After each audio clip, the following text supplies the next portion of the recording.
ಸ್ವಾಮಿ ಕೊರಗಜ್ಜ. ಓಂ ನಮೋ ಭಗವತಿ ವಾಸುದೇವಾಯ. ನನ್ನ ಆರಾಧ್ಯ ದೇವರು ಕೊರಗಜ್ಜ. ನಿಮ್ಮ ಜೀವನದಲ್ಲಿ ಸಂತೋಷ, ನಗು, ಆಯುಷ್ಯ, ಆರೋಗ್ಯ ಎಲ್ಲವನ್ನು ದಯಪಾಲಿಸಲಿ. ನೀವು ಅಂದುಕೊಂಡ ಕೆಲಸ ಕಾರ್ಯಗಳು ನೆರವೇರಲಿ. ನಿಮ್ಮ ಜೀವನದಲ್ಲಿ ಏನೇ ಒಂದು ಸಮಸ್ಯೆ ಇದ್ರೂ ಅದು ಪರಿಹಾರ ಆಗಲಿ ಅಂತ. ಹಾಗೆಯೇ ನಿಮ್ಮ ಪ್ರೀತಿ ನಿಮಗೆ ಸಿಕ್ಕಲಿ. ನಿಮ್ಮ ಪ್ರೀತಿಯ ಜೀವನದಲ್ಲಿ ಏನೇ ಒಂದು ಸಮಸ್ಯೆ ಇದ್ರೂ ಅದು ಕೂಡ ತಕ್ಷಣ ಪರಿಹಾರ ಆಗಲಿ ಅಂತ ನಾನು ನನ್ನ ಆರಾಧ್ಯ ದೇವರ ಕೊರಗಜ್ಜ ಹಾಗೂ ಮಹಾವಿಷ್ಣುವನ್ನು ಪ್ರಾರ್ಥಿಸ್ತೇನೆ. ನಿಮ್ಮ ಪ್ರೀತಿಯಲ್ಲಿ ಏನೇ ಒಂದು ಸಮಸ್ಯೆ ಇದ್ರೂ ಈ ಒಂದು ತಂತ್ರವನ್ನು ಅಂದರೆ ದೈವಿಕ ಸಂಖ್ಯೆಯ ಜೊತೆ ಈ ಒಂದು ತಂತ್ರವನ್ನು ನೀವು ಮಾಡೋದ್ರಿಂದ ನಿಮ್ಮ ಪ್ರೀತಿ ನಿಮಗೆ ಸಿಗುತ್ತೆ. ನಿಮ್ಮ ಪ್ರೀತಿಯಲ್ಲಿ ಟಾಲ್ಪಾರ್ತಿ ಇರಬಹುದು ಅಥವಾ ಏನೇ ಒಂದು ಸಮಸ್ಯೆ ಆಗಿರ್ಬೋದು. ಮುಂಚಿನ ಥರ ನಿಮ್ಮ ವ್ಯಕ್ತಿ ಇಲ್ಲ, ನಿಮ್ಮನ್ನು ಅವಾಯ್ಡ್ ಮಾಡ್ತಾ ಇದ್ದಾರೆ, ನಿಮಗೆ ಕಾಲ್ ಮಾಡ್ತಾ ಇಲ್ಲ, ಮೆಸೇಜ್ ಮಾಡ್ತಾ ಇಲ್ಲ, ನಿಮ್ಮನ್ನು ನೋಡಿದರೆ ಅವ್ರಿಗೆ ಆಗ್ತಾ ಇಲ್ಲ. ಸ್ಟಾರ್ಟಿಂಗಲ್ಲಿ ಅವ್ರು ತುಂಬ ಚೆನ್ನಾಗಿ ನಿಮ್ಮ ಜೊತೆ ಇದ್ದರು, ನಿಮಗೆ ಬೇಕಾಗುವ ಥರ ಇದ್ದರು, ನಿಮ್ಮನ್ನು ತುಂಬ ಚೆನ್ನಾಗಿ ನೋಡ್ಕೊಳ್ತಾ ಇದ್ರು. ಬಟ್ ಇತ್ತೀಚೆಗೆ ಯಾಕೋ ನಿಮ್ಮನ್ನು ಅವಾಯ್ಡ್ ಮಾಡ್ತಾ ಇದ್ದಾರೆ. ನಿಮ್ಮ ಮುಖ ನೋಡಿದರೆ ಆಗಲ್ಲ, ನಿಮ್ಮ ಜೊತೆ ಮಾತನಾಡಲಿಕ್ಕೆ ಇಷ್ಟಪಡ್ತಾ ಇಲ್ಲ, ಅಥವಾ ಮ್ಯಾರೇಜ್ ಕಮಿಟ್ಮೆಂಟ್ ಕೊಡ್ತಾ ಇಲ್ಲ, ಅಥವಾ ನಿಮ್ಮ ನಂಬರ್ ಬ್ಲಾಕ್ ಮಾಡಿದ್ದಾರೆ, ಅಥವಾ ನಂಬರ್ ಬ್ಲಾಕ್ ಮಾಡಿಲ್ಲ ಅಂದ್ರೂ ನಿಮ್ಮ ಕಾಲ್ ರಿಸೀವ್ ಮಾಡಲ್ಲ, ನಿಮ್ಮ ಜೊತೆ ತೆಗೆದು ಮಾತನಾಡಿದ್ರೂ ಸರಿಯಾಗಿ ರೆಸ್ಪಾನ್ಸ್ ಬರಲ್ಲ. ಏನಕ್ಕೆ ನಮಗೆ ಕಾಲ್ ಮಾಡ್ತೀರಾ, ಕಿರಿಕಿರಿ ಮಾಡ್ತೀರಾ, ಟಾರ್ಚರ್ ಕೊಡ್ತೀರಾ ಅಂತ ಆ ಕಡೆಯಿಂದ ಹೇಳ್ಬೋದು. ಅದು ನಿಮ್ಮ ಹುಡುಗ ಇರ್ಬೋದು, ಹುಡುಗಿ ಇರ್ಬೋದು, ನಿಮ್ಮ ಪ್ರೇಮಿ ಇರ್ಬೋದು, ನಿಮ್ಮ ಹಸ್ಬೆಂಡ್ ಇರ್ಬೋದು, ವೈಫ್ ಇರ್ಬೋದು. ಸೊ ಪ್ರೀತಿ ಅನ್ನೋದು ಎಲ್ಲರ ಮಧ್ಯೆಯೂ ಇರುತ್ತೆ. ಸೊ ಈ ಪ್ರೀತಿಯಲ್ಲಿ ನೀವು ಅವರನ್ನು ಆಕರ್ಷಣೆ ಮಾಡಬೇಕಾಗುತ್ತೆ.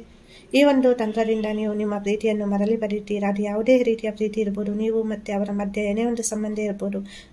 ಇಂಥ ಸಂದರ್ಭದಲ್ಲಿ ಇದು ಫ್ರೆಂಡ್ಶಿಪ್ಪಲ್ಲಿ ಕೂಡ ಬರುತ್ತೆ. ಸೊ ಫ್ರೆಂಡ್ಸ್ಗಳ ಮಧ್ಯೆನೂ ಪ್ರೀತಿ ಇರುತ್ತೆ. ಆ ಪ್ರೀತಿಯನ್ನು ನಾವು ಈ ಒಂದು ದೈವಿಕ ಸಂಖ್ಯೆಯ ಜೊತೆ ಈ ಒಂದು ತಂತ್ರವನ್ನು ಮಾಡೋದ್ರಿಂದ ಪಡೆಯಬಹುದು. ನಿಮ್ಮ ಏನೇ ಒಂದು ಪ್ರೀತಿಗೆ ಸಂಬಂಧಿಸಿದ ಸಮಸ್ಯೆ ಇದ್ರೂ ಈ ಒಂದು ದೈವಿಕ ಸಂಖ್ಯೆಯಿಂದ ಅದು ಸರಿಯಾಗುತ್ತೆ.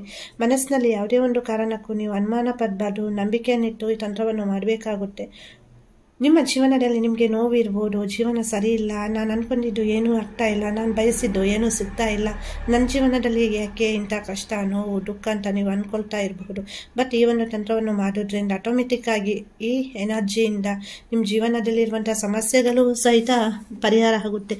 ಒಂದು ರೀತಿ ಇವಾಗ ನೀವು ಕಣ್ಣೀರು ಹಾಕ್ತಾ ಇದ್ದೀರಾ, ನೋವು ಅನುಭವಿಸ್ತಾ ಇದ್ರೆ ಇದು ಇದೇ ಥರ ಇರಲ್ಲ. ಸೊ ಸರಿಯಾಗುತ್ತೆ. ಈ ಒಂದು ದೈವಿಕ ಸಂಖ್ಯೆಗೆ ತುಂಬ ಶಕ್ತಿ ಉಂಟು, ಅಮೇಝಿಂಗ್ ರಿಸಲ್ಟ್ ಕೊಡುತ್ತೆ. ಇಲ್ಲಿ ಒಂದು ದೈವಿಕ ಶಕ್ತಿ ಇರ್ಬೋದು, ದೈವಿಕ ವೈಬ್ರೇಷನ್ ಇರ್ಬೋದು, ದೈವತ್ವ ಇರ್ಬೋದು. ಸೊ ಅದೊಂದು ಫಾರ್ಮ್ ಆಗುತ್ತೆ, ಅದು ನಿಮಗೆ ಬೇಕಿದ್ದನ್ನು ಎಲ್ಲವನ್ನು ಕೊಡುತ್ತೆ. ಪ್ರೀತಿ ಅನ್ನೋದನ್ನು ಅದು ಆಕರ್ಷಣೆ ಮಾಡುತ್ತೆ. ಅದು ನಿಮ್ಮವರ ಪ್ರೀತಿ ಇರ್ಬೋದು, ನೀವು ಯಾವ ವ್ಯಕ್ತಿಯ ಸ್ಪೆಸಿಫಿಕ್ ಪರ್ಸನ್ನ ಪ್ರೀತಿ ಬಯಸ್ತಾ ಇದ್ದೀರಾ. ಸೊ ಆ ವ್ಯಕ್ತಿಯ ಪ್ರೀತಿಯೂ ನಿಮಗೆ ಸಿಗುತ್ತೆ. ಜೀವನದಲ್ಲಿ ಏನೂ ಸರಿ ಇಲ್ಲ ಅಂತ ಅಂದ್ಕೊಳ್ಬೇಡಿ. ಜೀವನದಲ್ಲಿ ಎಲ್ಲನೂ ಸರಿ ಇದೆ, ಎಲ್ಲನೂ ನನಗೆ ಸಿಗುತ್ತೆ ಅನ್ನುವ ಸಕಾರಾತ್ಮಕ ಮನೋಭಾವನೆಯಿಂದ ಇರಿ. ಸಮಸ್ಯೆ ಅನ್ನೋದು ಪ್ರತಿಯೊಬ್ಬರಿಗೆ ಇರುತ್ತೆ. ಸಮಸ್ಯೆ ಜೊತೆ ನಾವು ಹೋರಾಟ ಮಾಡಬೇಕು ವಿನಃ ಅದರಿಂದ ನಾವು ಎಸ್ಸಿಟ್ಟಾಗಲಿಕ್ಕೆ ಆಗಲ್ಲ. ಸೊ ಪ್ರತಿಯೊಂದು ಸಮಸ್ಯೆಗೂ ಪರಿಹಾರ ಇದ್ದೇ ಇರುತ್ತೆ, ನಾವು ಅದನ್ನು ಮಾಡ್ಕೊಳ್ಬೇಕಾಗುತ್ತೆ ಅಷ್ಟೇ. ಕೆಲವೊಂದ್ಸಲ ಕೆಲವರಿಗೆ ಬೇಗ ರಿಸಲ್ಟ್ ಸಿಗುತ್ತೆ, ಇನ್ನು ಕೆಲವರಿಗೆ ಸ್ವಲ್ಪ ಅಡೆತಡೆಗಳಿರುವಾಗ ಲೇಟಾಗಿ ಸಿಗುತ್ತೆ. ಬಟ್ 100% ನಿಮ್ಮ ಪರಿಶುದ್ಧವಾದ ಮನಸ್ಸಿಗೆ ನಿಮ್ಮ ಪ್ರೀತಿ ನಿಜವಾಗಿಯೂ ಇದ್ದರೆ, ನಿಜವಾಗಿಯೂ ಪ್ರೀತಿಯಲ್ಲಿ ಏನೇ ಒಂದು ನಿಮ್ಮ ಜೊತೆ ಕಶ್ಮಲ ಇಲ್ಲ, ನೀವು ಸ್ವಚ್ಛವಾಗಿ ಪರಿಶುದ್ಧ ಮನಸ್ಸಿನಿಂದ ಆ ವ್ಯಕ್ತಿಯನ್ನು ಪ್ರೀತಿ ಮಾಡಿದ್ದು ನಿಜವೇ ಆದಲ್ಲಿ ಇದು ಆ ವ್ಯಕ್ತಿಯ ಮನಸ್ಸಿನಲ್ಲಿ ನಿಮ್ಮ ಬಗ್ಗೆ ಏನೇ ಒಂದು ಕೆಟ್ಟ ಭಾವನೆ ಇದ್ರೂ ಅದು ಹೋಗುತ್ತೆ. ಸೊ ಅವರು ಕೂಡ ನಿಮ್ಮ ಥರನೇ ಪ್ರೀತಿ ಮಾಡಲಿಕ್ಕೆ ಸ್ಟಾರ್ಟ್ ಮಾಡ್ತಾರೆ. ನೀವು ಅವರಿಂದ ಕಮಿಟ್ಮೆಂಟ್ ಬಯಸ್ತಾ ಇದ್ದರೆ ನೀವು ಅಂದ್ಕೊಳ್ಬೋದು, ನೋಡಿ ಯಾವುದೇ ವ್ಯಕ್ತಿ ಒಬ್ಬರನ್ನು ಅಂದರೆ ಫಸ್ಟ್ ಚೆನ್ನಾಗಿರ್ತಾರೆ ಅಂದರೆ ಇವಾಗ ಯಾಕೆ ಸರಿ ಇಲ್ಲ ಅಂದರೆ ಇಲ್ಲಿ ಏನೋ ಒಂದು ಸಮಸ್ಯೆ ಆಗಿದೆ. ಕೆಲವೊಂದು ಸಲ ಅದು ನಮಗೆ ಗೊತ್ತಾಗುತ್ತೆ, ಇನ್ನೊಂದು ಕೆಲವೊಂದು ಸಲ ನಮಗೆ ಗೊತ್ತಾಗಲ್ಲ. ಜೀವನವೇ ಸರಿ ಇಲ್ಲ, ನನ್ನ ಹಣೆ ಬರನೇ ಇಷ್ಟ ಅಂತ ನೀವು ಅಂದ್ಕೊಳ್ಬೇಡಿ.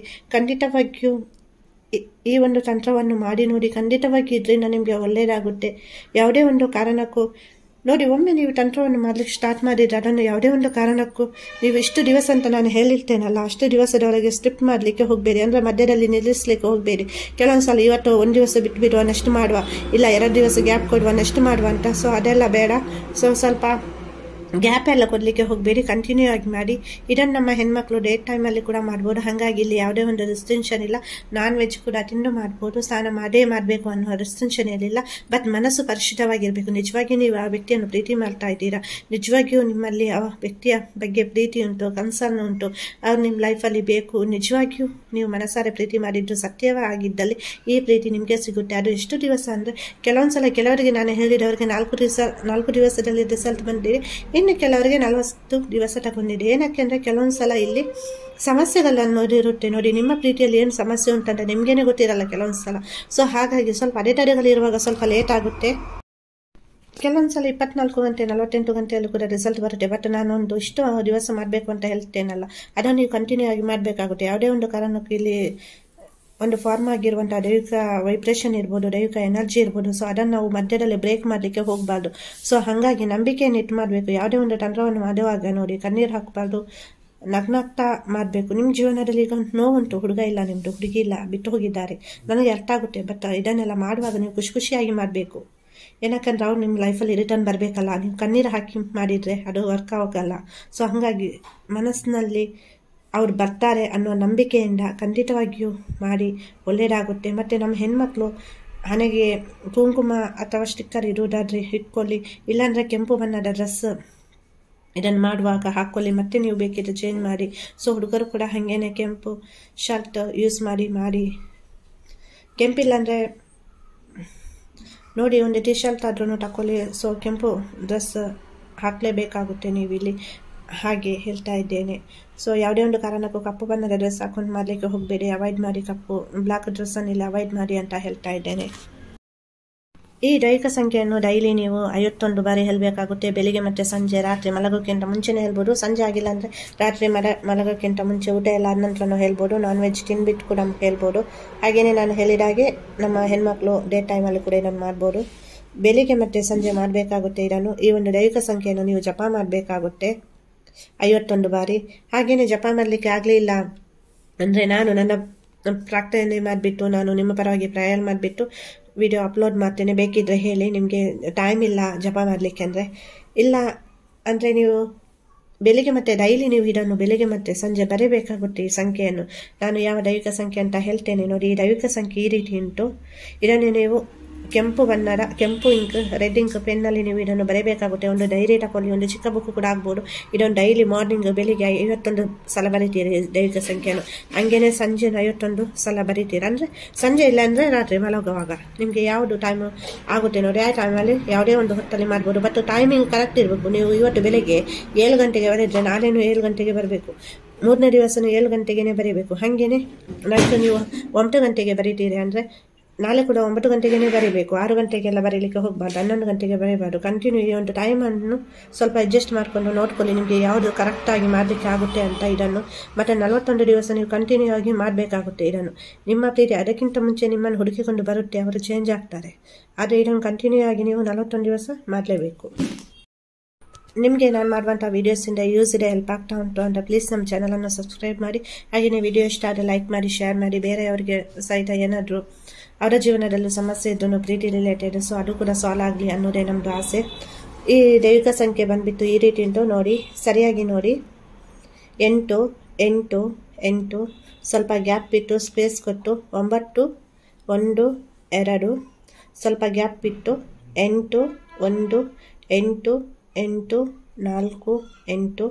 ಇನ್ನೊಮ್ಮೆ ಹೇಳ್ತೇನೆ ನೋಡಿ, 8 8 8 9 1 2 8 1 8 8 4 8. ನೋಡಿ, ಇದನ್ನು ಈ ಥರನೇ ಜಪ ಮಾಡಬೇಕಾಗುತ್ತೆ. ನಿಮಗೆ ಜಪ ಮಾಡಲಿಕ್ಕೆ ಆಗಲಿಲ್ಲ ಅಂದರೆ ಹೇಳಿ. ಸೊ ಇದನ್ನು ನೀವು ಡೈಲಿ ಕೇಳ್ತಾ ಇರಬೇಕಾಗುತ್ತೆ, ಬೆಳಿಗ್ಗೆ ಮತ್ತು ಸಂಜೆ. ನಾನು ನಿಮ್ಮ ಪರವಾಗಿ ಪ್ರಾರ್ಥನೆ ಮಾಡಿಬಿಟ್ಟು ಜಪ ಮಾಡಿ ಅಪ್ಲೋಡ್ ಮಾಡ್ತೇನೆ. ಮತ್ತು ನಿಮ್ಮ ಹೆಸರು ಮತ್ತು ನಿಮ್ಮವರ ಹೆಸರನ್ನು ಕೂಡ ಇಲ್ಲಿ ಹೇಳಿ ಕಮೆಂಟಲ್ಲಿ ನನಗೆ. ಅಂದರೆ ಕೆಲವರದ್ದೆಲ್ಲ ನೇಮ್ ನನಗೆ ಗೊತ್ತಾಗಲ್ಲ ಏನಂತ. ಸೊ ಅದಕ್ಕೋಸ್ಕರ ಹೇಳ್ತಾ ಇದ್ದೇನೆ, ಪ್ರಾರ್ಥನೆ ಮಾಡುವಾಗ ನಾನು ಎಲ್ಲರ ನೇಮ್ ಹೇಳಿಬಿಟ್ಟೇ ಮಾಡೋದು. ಸೊ ಹಾಗಾಗಿ ಸ್ವಲ್ಪ ಹೇಳಿ, ನಿಮ್ಮ ಮತ್ತು ನಿಮ್ಮ ಪಾರ್ಟ್ನರ್ ಯಾರಿದ್ದಾರೆ, ನಿಮ್ಮ ಹುಡುಗ ಹುಡುಗಿ, ಅವರ ನೇಮ್ ಕೂಡ ಇಲ್ಲಿ ತಿಳಿಸಿ ನನಗೆ ಪ್ರಾರ್ಥನೆ ಮಾಡಬೇಕಿದ್ರೆ.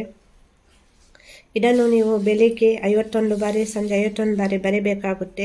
ಹಾಗೆಯೇ ಜಪ ಮಾಡಬೇಕಾಗುತ್ತೆ. ಖಂಡಿತವಾಗಿಯೂ ನಿಮಗೆ ಟೈಮ್ ಇಲ್ಲ ಅಂದರೆ ನಾನು ಮಾಡ್ತೇನೆ. ಇದು ಅಲ್ಟಿಮೇಟ್ ರಿಸಲ್ಟ್ ಕೊಡುತ್ತೆ. ಏನೇ ಒಂದು ನಿಮ್ಮ ಪ್ರೀತಿಯ ಜೀವನದಲ್ಲಿ ಸಮಸ್ಯೆ ಇದ್ದು ನೋಡಿ, ಒತ್ತಡಕ್ಕೆ ಒಳಗಾಗೋದು, ಹತಾಶೆ ಭಾವನೆ ಅಥವಾ ಬೇಡಾರ ಇನ್ಯಾವುದು, ಪ್ರೀತಿಯನ್ನು ಕಳ್ಕೊಂಡ ತಕ್ಷಣ ಕೆಲವರು ಬೇರೆಯೇ, ಅಂದರೆ ಹುಡುಗಿಯರು ಡಿಪ್ರೆಷನ್ಗೆ ಹೋಗ್ತಾರೆ, ಸ್ಟ್ರೆಸ್ ಆಗುತ್ತೆ, ಏನೋ ಬೇಡ ಊಟ ತಿಂಡಿ ಎಲ್ಲ ಬಿಟ್ಬಿಡ್ತಾರೆ. ಬಟ್ ನಮ್ಮ ಗಂಡು ಮಕ್ಕಳು ಹಾಗೆಲ್ಲ.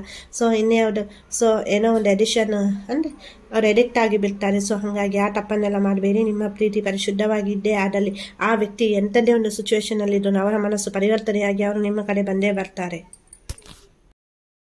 ಈ ಒಂದು ತಂತ್ರದಿಂದ ಇನ್ನೇನು ಪ್ರೀತಿಯನ್ನು ಕಳ್ಕೊಂಡ್ಬಿಟ್ಟೆ, ಆ ವ್ಯಕ್ತಿ ಜೀವನದಲ್ಲಿ ಬರುವುದೇ ಇಲ್ಲ ಅಂತ ಅನ್ಕೊಂಡವರ ಜೀವನದಲ್ಲಿ ಕೂಡ ಆ ವ್ಯಕ್ತಿ ಬಂದಿದ್ದಾರೆ. ಸೊ ಅದಕ್ಕೋಸ್ಕರ ಅಂದರೆ ಇಲ್ಲಿ ಕೆಲವರು ನನಗೆ ರೀಸೆಂಟ್ ಆಗಿ ಕಮೆಂಟ್ ಹಾಕಿದವರು ತುಂಬ ಅಂದರೆ ಎಲ್ಲ ಜೀವನದಲ್ಲಿ ಸಮಸ್ಯೆ ಸಾಲ್ವ್ ಆಗ್ತಾ ಉಂಟು, ಬಟ್ ಇದು ಪ್ರೀತಿ ನನಗೆ ಅವರು ಬೇಕು, ಖಂಡಿತವಾಗಿಯೂ ಅವ್ರು ಬೇಕು, ಅವರಿಲ್ಲ ಅಂದರೆ ನಾನು ಲೈಫೇ ಸ್ಪಾಯ್ಲ್ ಮಾಡ್ಕೊಳ್ತೀನಿ. ಸೊ ತುಂಬ ನಿರಾಶೆಯಿಂದ ಹೆಚ್ಚಿನವರು ಹೇಳಿದ್ದಾರೆ. ಸೊ ಅದಕ್ಕೋಸ್ಕರ ನಾನು ಇದನ್ನು ಹೇಳ್ತಾ ಇದ್ದೇನೆ ನಿಮ್ಮ ಜೊತೆ. ಸೊ ಯಾವುದೇ ಒಂದು ತಪ್ಪು ನಿರ್ಧಾರವನ್ನು ತಗೊಳ್ಬೇಡಿ, ಒಂದು ಚಾನ್ಸ್ ನೋಡಿ ಇದನ್ನೊಂದು ಮಾಡಿ, ಖಂಡಿತವಾಗಿಯೂ ನೀವೇ ಹೇಳ್ತೀರಾ ರಿಸಲ್ಟ್ ಬಂದ ನಂತರ ಥ್ಯಾಂಕ್ ಯು ಗಾಡ್ ಅಂತ ಹೇಳ್ಬಿಟ್ಟು ನಿಮ್ಮ ಅನುಭವವನ್ನು ಒಂದೆರಡು ಮಾತಿನಲ್ಲಿ ಹೇಳಿ ಶೇರ್ ಮಾಡಿ.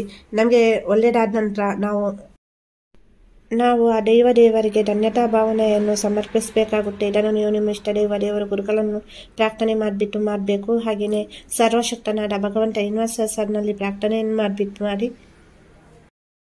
ನಿಮ್ಮ ಜೀವನದಲ್ಲಿ ಏನೇ ಒಂದು ಸಮಸ್ಯೆ ಇದ್ರೂ ನೋವಿದ್ರೂ ನೀವು ನನ್ನ ಜೊತೆ ಶೇರ್ ಮಾಡಿ. ನಾನು ನನ್ನ ಪ್ರಾರ್ಥನೆ ಸಮಯದಲ್ಲಿ ನಿಮಗೋಸ್ಕರ ಪ್ರಾರ್ಥನೆ ಮಾಡ್ತೀನಿ. ಯಾವುದೇ ಒಂದು ಕಾರಣಕ್ಕೂ ಟೆನ್ಷನ್ ಮಾಡ್ಕೊಳ್ಬೇಡಿ, ಕಣ್ಣೀರು ಹಾಕಬೇಡಿ, ಖುಷಿಯಾಗಿರಿ. ಪ್ರತಿಯೊಂದು ಸಮಸ್ಯೆಗೂ ಪರಿಹಾರ ಅನ್ನೋದು ಇದ್ದೇ ಇರುತ್ತೆ. ವಿಡಿಯೋ ಇಷ್ಟ ಆದರೆ ಲೈಕ್ ಮಾಡಿ. ಹಾಗೆಯೇ ವಿಡಿಯೋ ನೋಡಿದ್ದಕ್ಕಾಗಿ ಧನ್ಯವಾದಗಳು. ಎಲ್ಲರಿಗೂ ಒಳ್ಳೆಯದಾಗಲಿ.